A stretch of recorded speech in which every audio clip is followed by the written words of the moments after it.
viewers, and welcome to Writing Theatre. My name is Omotoso Abisola, and here with me is Imikan. Today, we have a distinguished guest. He is a veteran Nollywood actor. Let's go on a short break. We'll be right back.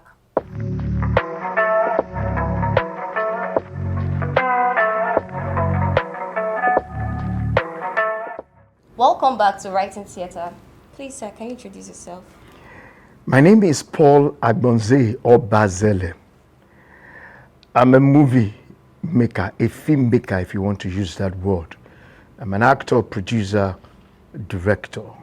I was a two-time national president of the Association of Movie Producers, the founder, president of Legends of Nollywood, the current president of Edo Filmmakers Association, also the provost of Filmmakers Cooperative of Nigeria. And by the grace of God, I am coming out or contesting for the #1 seat of the Edo State governorship. I am contesting for it. Oh, you're truly a legend, sir. So, sir, when did you join Nollywood, and who are your contemporaries there? Wow, well, I know I started before Nollywood. There were people before Nollywood. Let me use that word, people before Nollywood. I knew I got into entertainment as far back as '85, doing youth scenes and all those things, playing from school to go to NTA Benin, then do some things there, then go back to school again. It's just a natural flair, you understand it? And we've been actually there for a very long time before Nollywood was given birth to. It was not as if there was no theater in Nigeria. Like I keep saying, there was a yesterday before the today of Nollywood.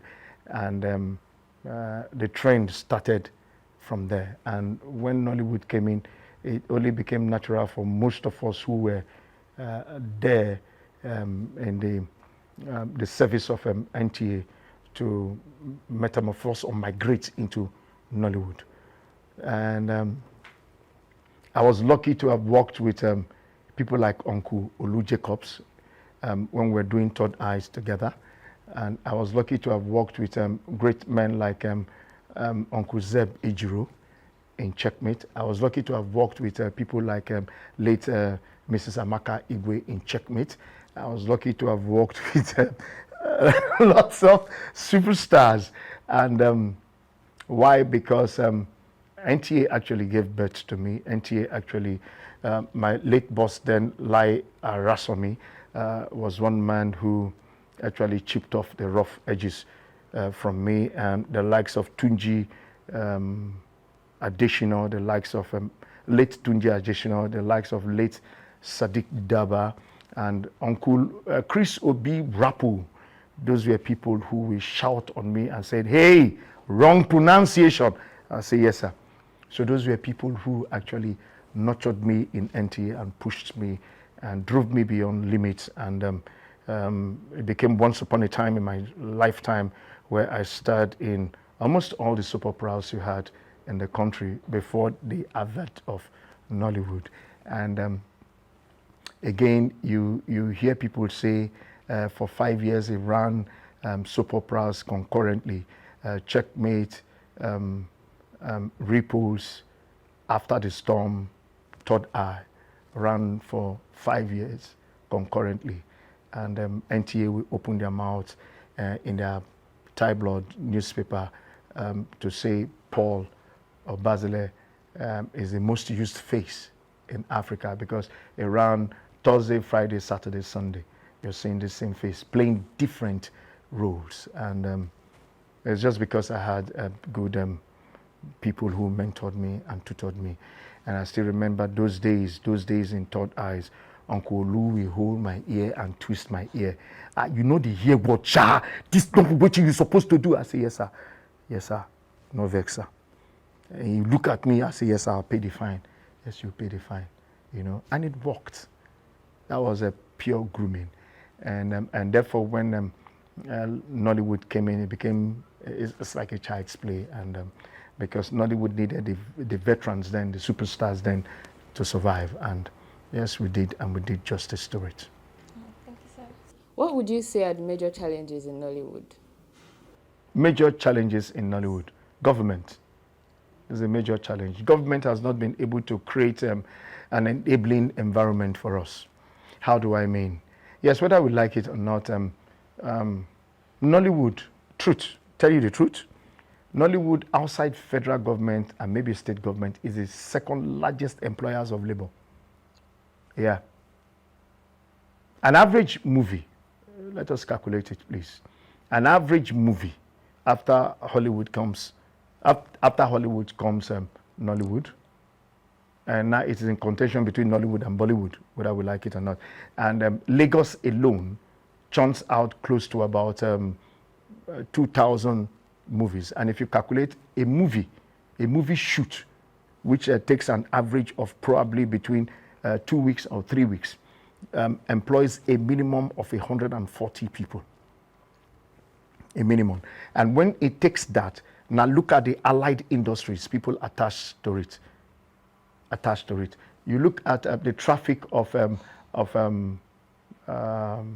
hoteliers, tourism, look at lights, look at water, look at beverages, look at drinks, look at transportation, look at the immediate environment where these artists they come to. You find out that artisans and people who sell things, they are engaged in what we're doing. Now imagine where this thing happens every 2 weeks, and people are doing what they're doing. You find that they've been able to liberate that entire environment or the different spots where they go to. For example, look at Lagos. Nollywood has been able to do what we call arresting the restiveness of the youths. They've been able to do that successfully well. If you go back to when we went to Enugu, we were able to do that. We transformed Enugu. Go back to Owoeye, we were able to do that. We arrested Owoeye. Go back to Jos, we did that in Jos until the mayhem, the Zango Kataf mayhem happened in Jos. And Nollywood migrated. Go back to Kaduna, we did that in Kaduna. Look at Kano today, the thriving of Kano today is because of Nollywood. From there, come back to Abuja, it is Nollywood. So the truth still remains that if a government creates an enabling environment for this noble profession to thrive, it means we've been able to arrest the restiveness of the youths. We've been able to create employment opportunities for the youths. Government has not been able to fulfill whatever promises they have made. They just pay lip services to the things they do. You know the number of graduates that are turned out every year? But look at it again, because of Nollywood, you have what you have, skits. The skits you have today. And the skits you have today has been able to create succor for people. As against a society that is eating its own. Eating the youths they have given birth to. You train youths from university, you do not give them jobs to do, but Nollywood creates job for them. So I dare to say, and I tell the people who are at the helm of our affairs, if they create an enabling environment for Nollywood, it will thrive. But I thank somebody like Sanwo-Olu who deemed it fit to say, okay, let me create this and this and that. Sanwo-Olu did well. I thank somebody like President Goodluck Jonathan who did excellently well to create that. Remember that once upon a time in the history of this country, Nollywood was able to bring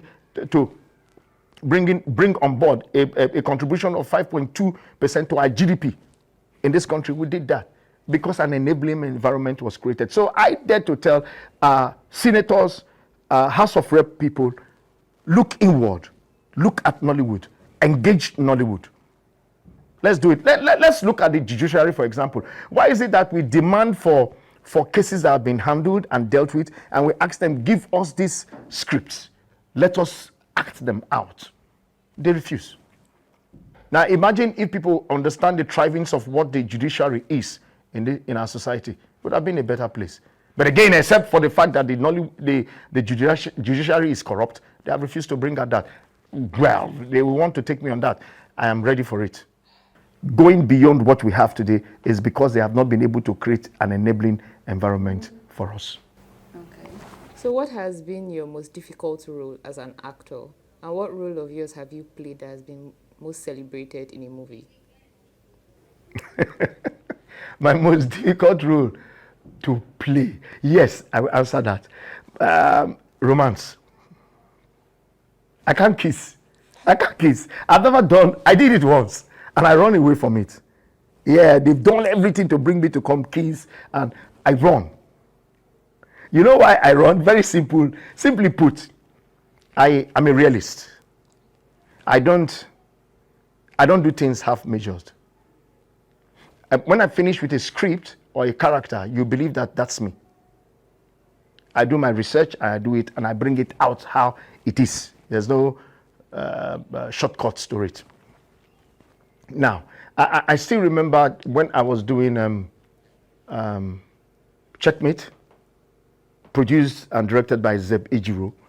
You know, in fact, one of the longest running soap operas in the country. We call him Sheikh. Credit to him. Onorugu, I salute you. I was playing as a doctor. Now, then I was staying on Bode Thomas, and opposite where I was staying was NMPC clinic. And there was this boss then that just stopped, and they dragged the woman down. She was pregnant. And the next thing, someone said, thank God there's a medical doctor here. So I turned and I was looking for the man. He said, it's you. And she was there, wanted to deliver. Oh God, this was not funny. I froze. The only reflex I had was, what do I do? Yes, fine, my mother retired as a matron. But this is a dying situation on the ground. Thank God the clinic was opposite us. So we had to rush her in. Now, the nurse was caught in between. Okay, he's a doctor. Okay, I know him. Who is the doctor? He's a nurse, an auxiliary nurse. And they put her on this. I said, just put her in there, hot water, and I remember the hot water thing and whatever thing. And call who is the staff on duty, call the staff, that was the instruction I was giving. I was just dishing those instructions. Nothing inside this head as a medical person. I was just talking. And as God will have it, hey, blah, blah, blah, blah, blah. She delivered.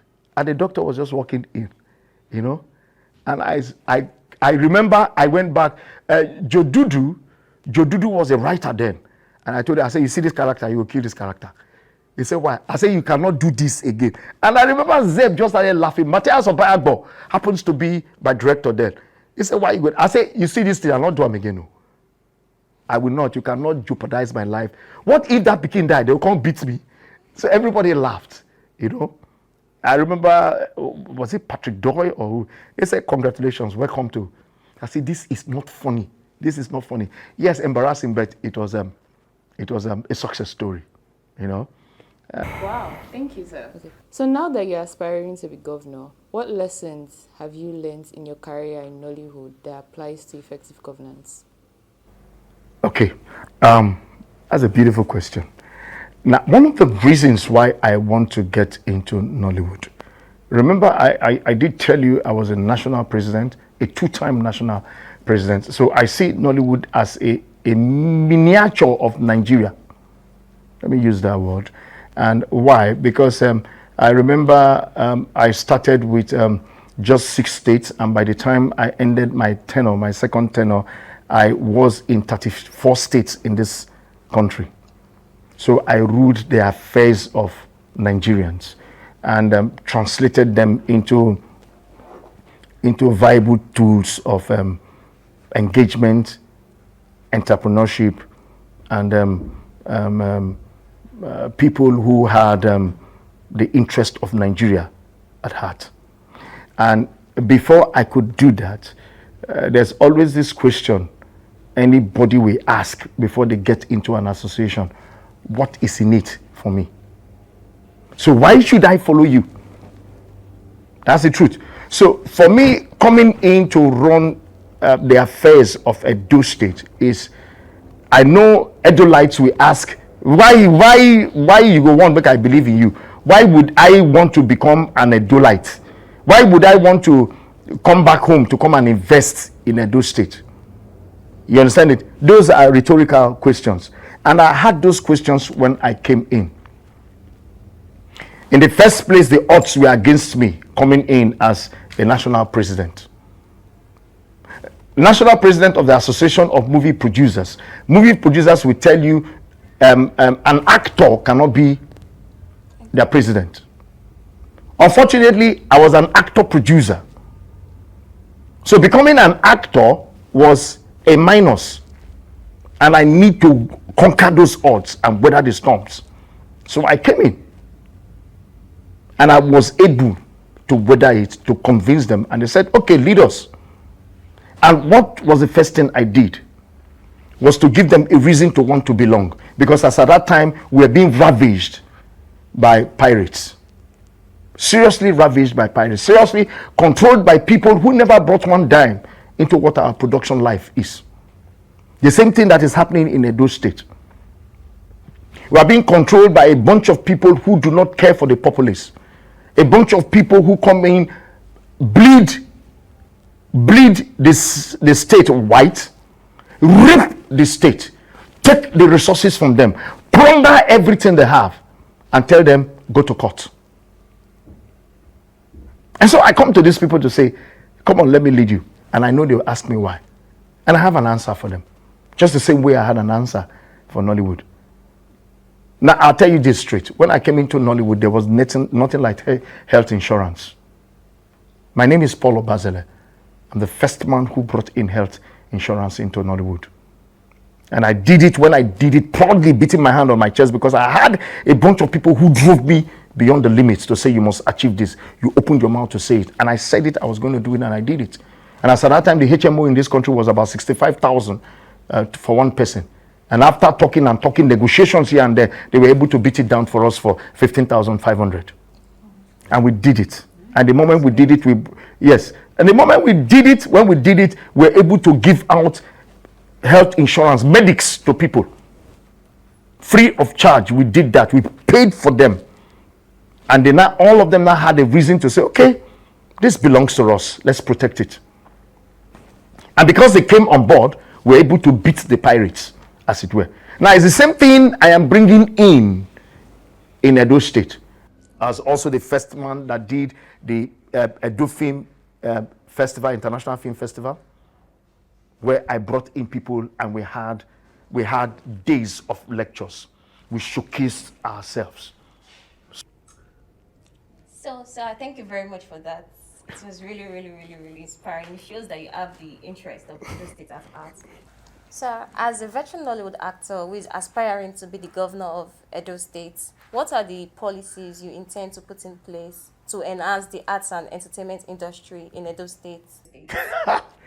Oh, beautiful question. In the first place, tell you this, the second greatest economy in the world, or the third greatest economy in the world, is California.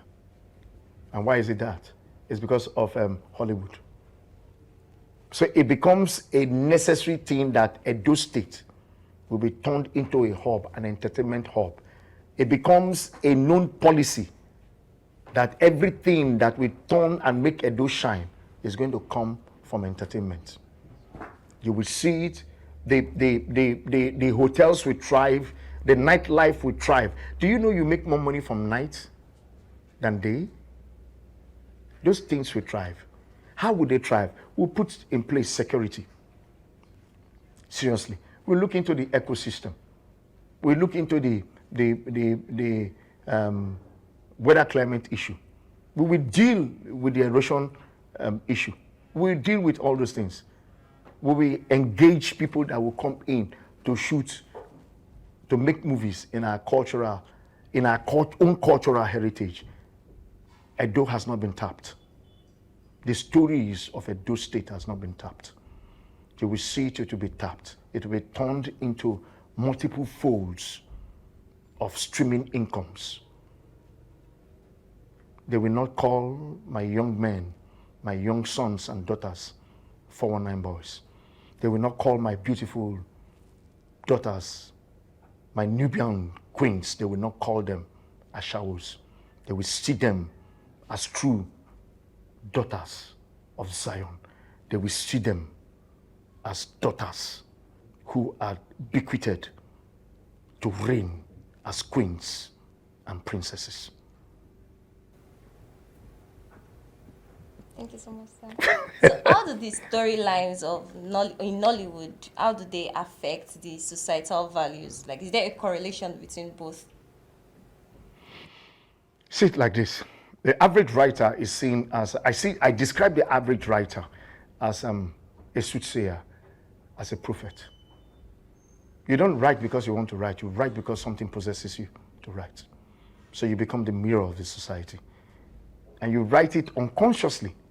And the day it starts happening, you say, I don't write that thing before. That's the truth. So Nollywood consciously, unconsciously writes the story of Nigeria before it starts. And all of a sudden you are saying it. That's the truth. So Nollywood becomes the mirror of the society. The average storyteller, the average writer, the average filmmaker is a storyteller of tomorrow. And that's why I take my time in watching and looking at it and trying to interpret our tomorrow. But unfortunately, we have people who are rabble-rousers, who would not want to look into the details of what is happening to us and believe that it's a child's play. No. Finally, sir, what do you have to say to the youth out there that are looking up to you as their mentor? What do you have to say to them? It is just beginning. Follow me. You see the new rising, the new horizon. You will see the reason why God allowed your heart to beat. But I tell you the truth, don't give up. Don't give up. Look up to God. There's somebody you call a mentor. Yes, don't be the person, surpass the person. Be bigger than the person. Don't join a society because you want to belong. No. Wait for God to lead you. God has been leading me. You're created for a greater destiny and a greater dominion. Don't be sucked into negativism. It doesn't work. Stay positive. Wow, sir, that was really, really, really amazing. Thank you so much, sir. You're really a legend. Mary? It was fantastic. I am speechless. Anyways, follow us on our handles. Like, comment, and share. Until we come your way again. Bye.